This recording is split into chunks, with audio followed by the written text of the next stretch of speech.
अस्सलाम वालेकुम। आप कैसे हैं? मुझे उम्मीद है कि आप जितने भी सुनने वाले हैं आप खैरियत से होंगे। आज मैं स्पॉन्सर लाइसेंस के ऊपर बात करूंगा।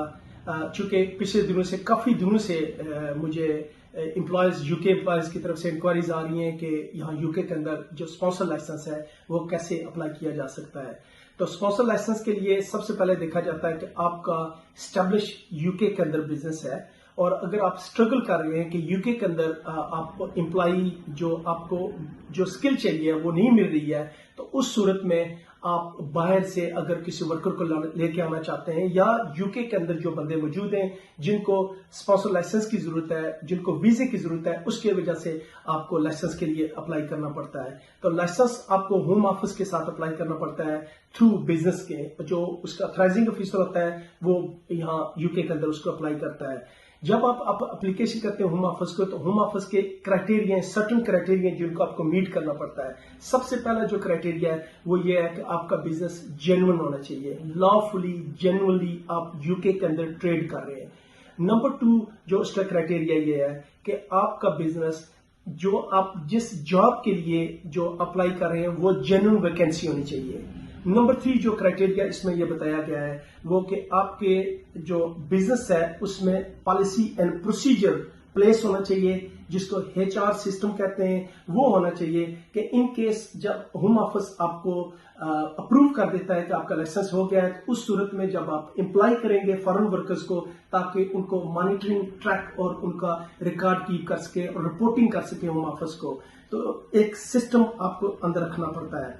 चौथी चीज जो होम ऑफिस चेक करता है वो ये है कि आपने जो अथराइजिंग ऑफिसर या आपका जो बिजनेस जिस एड्रेस पे आप कर रहे हैं उसकी कभी पहले ब्रीच ना हुई हो। खास करके जो अथराइजिंग ऑफिसर है वो उसकी कोई इमिग्रेशन ब्रीच ना हो, और इस तरह की कोई ऐसी मनी लॉन्ड्रिंग या कोई फ्रॉड में इन्वॉल्व ना हो, ये आपको दिखाना पड़ता है। और फर्दर मोर आपका जो बिजनेस है लास्ट 12 मंथ्स में उसका कभी वर्क परमिट रिफ्यूज ना हुआ हो, आप लाइसेंस कभी रिफ्यूज ना हुआ हो। जिस तरीके से आपको पता है कि जब आप एप्लीकेशन करते हैं तो उसमें ये किया जाता है कि होम ऑफिस के जो ऑफिशियल्स हैं वो खुद आके आपका रिव्यू करते हैं, आपकी जो प्रेमिसेस को देखते हैं कि बिजनेस जेन्युइन है या नहीं है।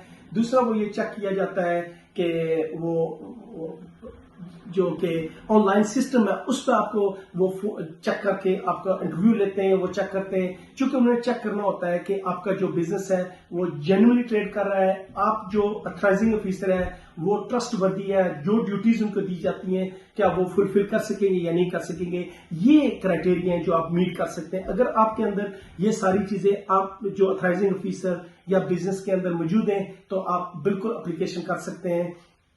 उसके अलावा जो आप एप्लीकेशन के लिए डॉक्यूमेंट्स कौन से चाहिए तो मैं आपको वो भी बता देता हूँ। 4 डॉक्यूमेंट्स जो मेन डॉक्यूमेंट्स हैं जो कि आपने एप्लीकेशन के साथ देने होते हैं। पहला डॉक्यूमेंट्स है कि बिजनेस लीज, या आपको टाइटल डीड दिखानी होती है कि बिजनेस आपका अपना है या आपने लीज पर लिया हुआ है। दूसरा बैंक स्टेटमेंट बिजनेस की देनी पड़ती है। तीसरा एम्प्लॉय लायबिलिटी इंश्योरेंस जो आपकी 5 मिलियन पाउंड की होनी चाहिए। फिर एम्प्लॉय पे वाई अकाउंट रेफरेंस नंबर। अगर ये डॉक्यूमेंट्स आपके पास मौजूद हैं तो ऑब्वियसली आप लॉफुली ट्रेडिंग कर रहे हैं। उसके साथ साथ और बहुत सारे आपके बिल्स वगैरह ऑटोमेटिकली जनरेट हो रहे होते हैं, ज़रा आप यूके में ट्रेड कर रहे हैं। तो ये मेन डॉक्यूमेंट्स हैं और मेन क्राइटेरिया है लाइसेंस अप्लाई करने के लिए।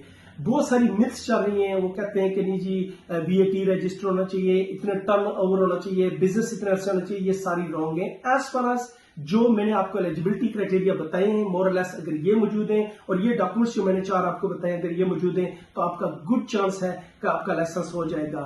फर्दर मोर अगर आप चाहते हैं कि लाइसेंस अप्लाई करने के लिए तो बेस्ट मेरी आपको एडवाइस ये होगी कि जो लोकल सॉलिसिटर जो कि वर्क परमिट के ऊपर या लाइसेंस के ऊपर काम करते हैं उनसे राब्ता कायम करें, तो वो आपको बेहतर इसके ऊपर एडवाइस कर सकते हैं कि आपका बिजनेस आया लाइसेंस ले सकता है या नहीं ले सकता, कौन कौन से आपको डॉक्यूमेंट्स चाहिए, और आपकी वो भरपूर मदद करेंगे।